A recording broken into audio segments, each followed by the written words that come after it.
Here's how you can know what kind of Apple Watch you have. So let me show you a couple of ways you can figure it out. Let's get started. If it's your first time in here, definitely subscribe for more tips and videos like this one.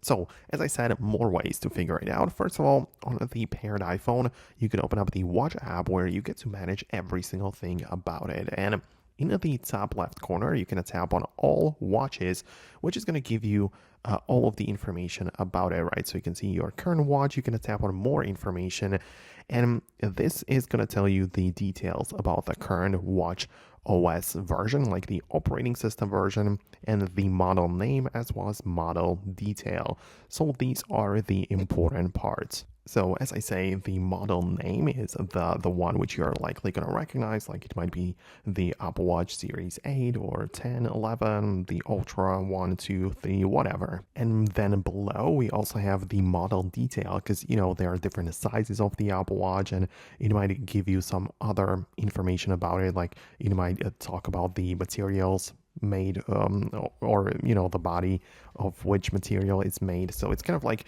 more details about it are listed below, so that's really cool as well. But also below we have the model number, which you can as well just copy like that. You hold down on it and just copy this and then you paste it into the Google search, right?